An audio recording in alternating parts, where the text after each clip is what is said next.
മനുഷ്യരിൽ പ്യൂരിൻ എന്ന പ്രോട്ടീനിന്റെ ദഹന പ്രക്രിയയുടെ ഭാഗമായി ലഭിക്കുന്ന അന്തിമ ഉൽപ്പന്നമാണ് യൂറിക് ആസിഡ്.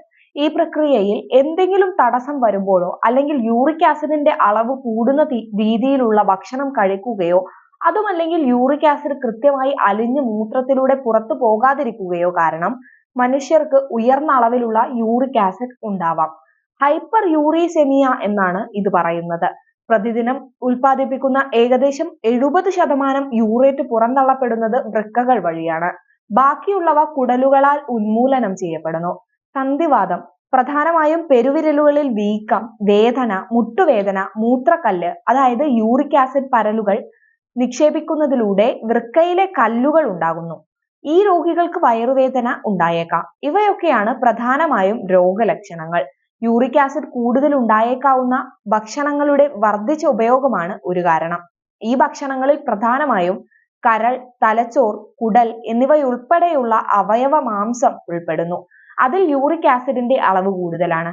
അയല, ട്യൂണ എന്നീ മത്സ്യങ്ങളും ഇതിൽപ്പെടുന്നു. മദ്യപാനം, സോഡ ഉൽപ്പന്നങ്ങൾ ഉപയോഗം എന്നിവ വഴി യൂറിക് ആസിഡ് കൂടാം. ബേക്കറി സാധനങ്ങളിൽ ഉപയോഗിക്കുന്ന റിഫൈൻഡ് ഷുഗർ ഒരു കാരണമാണ്.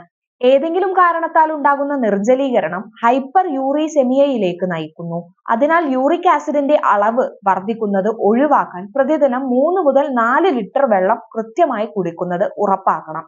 മേൽപ്പറഞ്ഞ പദാർത്ഥങ്ങളുടെ ഉപയോഗം കുറയ്ക്കുക, മദ്യപാനം നിർത്തുക, ഭക്ഷണത്തിൽ കൂടുതൽ പഴങ്ങൾ ഉൾപ്പെടുത്തുക, വൈറ്റമിൻ സി കൂടുതലുള്ള നാരങ്ങ, ഓറഞ്ച് തുടങ്ങിയവ ഉപയോഗിക്കുക. നാരുകൾ കൂടുതലുള്ള ഭക്ഷണം കഴിക്കുന്നത് ശരീരത്തിലെ സാധാരണ യൂറിക് ആസിഡിന്റെ അളവ് നിലനിർത്താൻ സഹായിക്കുന്നു. പച്ചക്കറികൾ കഴിക്കുക, ധാരാളം വെള്ളം കുടിക്കുക. യൂറിക് ആസിഡ് സാധാരണയായി മനുഷ്യ ശരീരത്തിൽ 4 മുതൽ 7 മില്ലിഗ്രാം വരെ ആയിരിക്കും. രക്തപരിശോധനയിലൂടെയാണ് രോഗം കണ്ടെത്തുന്നത്.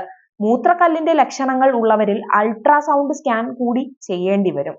യൂറിക് ആസിഡിന്റെ അളവ് പരിശോധിക്കുകയും ആവശ്യമെങ്കിൽ നാര് കൂടുതലുള്ള ഭക്ഷണം, പഴങ്ങൾ, പച്ചക്കറികൾ കഴിക്കുകയും എന്നിവ അടങ്ങിയ ഭക്ഷണത്തോടൊപ്പം മരുന്നുകൾ ആരംഭിക്കുകയും വേണം.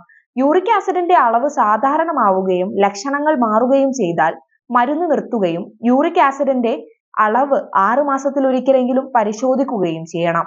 അതിനാൽ ഇതൊരു വലിയ രോഗമല്ല. പക്ഷെ ശ്രദ്ധിക്കപ്പെടാതെ പോയാൽ ഇത് പല സങ്കീർണതകളിലേക്കും നയിച്ചേക്കാം.